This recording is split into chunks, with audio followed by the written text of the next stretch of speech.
L'édito politique sur Europe 1 avec Le Figaro. Bonjour Vincent Trémollet de Villers. Bonjour Dimitri, bonjour Anissa, bonjour à tous. Vincent. Alors Vincent, Michel Barnier s'exprime ce matin dans Le Figaro. Le Premier ministre annonce qu'il n'augmentera pas les taxes sur l'électricité. C'était une demande du Rassemblement national, mais à entendre Marine Le Pen, ça n'est pas suffisant.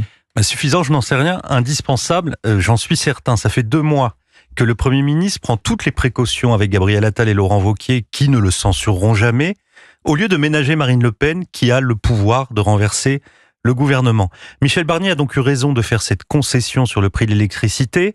Et il ouvre aussi le jeu dans l'entretien qu'il donne au Figaro sur une baisse du budget de l'AME. Il envisage une loi sur la proportionnelle au printemps, ainsi que des mesures strictes sur l'immigration, comme la restauration du délit de séjour irrégulier qui avait été supprimé par François Hollande, ainsi que l'extension du délai de rétention des clandestins. Alors bien sûr, pour le RN, ce sont de modestes cadeaux de Noël, de ceux qu'on ouvre sans enthousiasme et en ayant du mal à cacher sa déception. Mais l'attention est là et Marine Le Pen peut légitimement dire qu'elle a obtenu des avancées sur le pouvoir d'achat et sur l'immigration. Alors Jordan Bardella a d'ailleurs aussitôt salué une victoire, mais il dit aussi qu'il y a d'autres lignes rouges.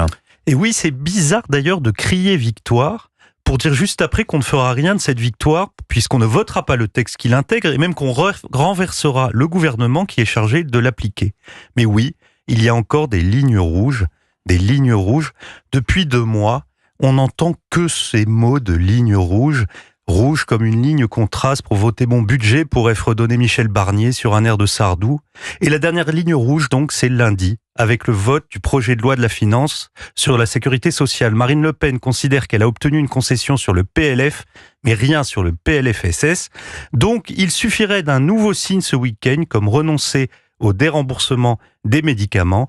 Et je peux vous dire qu'à Matignon, il y a en ce moment une surconsommation de Doliprane. Vous pensez que Marine Le Pen peut renoncer à censurer Vincent ? Mais jusqu'au bout, elle va entretenir le suspense. Elle était dans les cordes judiciairement et elle a repris la main politiquement. Elle ne va pas la lâcher. Aujourd'hui, elle hésite encore entre céder à la passion de la colère, ce que lui demande une majorité de ses électeurs, ou faire le choix de la raison, ce que veut une droite prête à voter pour elle.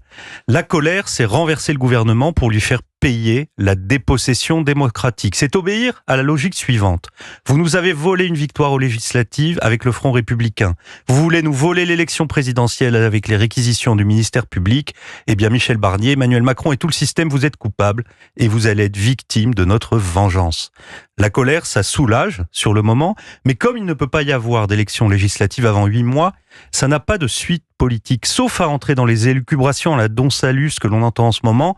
Vous vous souvenez dans La Folie des Grandeurs, c'est quand la reine épouse le perroquet, César devient roi et Salluste devient reine. Et bien ici, ce serait une chute de Michel Barnier qui entraînerait celle d'Emmanuel Macron et une présidentielle anticipée avant le verdict du tribunal pour Marine Le Pen. Le 31 mars, ça n'est pas sérieux. Alors on va quitter le cinéma pour revenir dans la vraie vie. Et oui, la censure aujourd'hui a tous les aspects de la colère, ça défoule, ça hystérise, mais quand ça retombe, on n'a pas avancé d'un pouce. La raison, c'est plus terne en apparence, mais ça peut rapporter gros. Épargner le gouvernement Barnier, après avoir menacé de le renverser, ferait définitivement basculer Marine Le Pen dans le camp de l'alternance apaisée. Avec une nouvelle concession du Premier ministre, elle pourrait à la fois montrer à ses électeurs qu'elle aura obtenu des avancées concrètes et rassurer son électorat de conquête en ne jouant pas la politique du pire, plutôt que de céder à la colère fébrile, Dimitri, elle ferait le choix de la force tranquille. L'édito politique sur Europe 1. Merci Vincent Trémollet de Villers. Je vous signale la une du Figaro ce matin, Michel Barnier, justement, un grand entretien. Vous étiez à Matignon pour cette interview, Vincent. Les Français lui disent, c'est ce qu'il rapporte, tenez bon. Merci Vincent, bon week-end.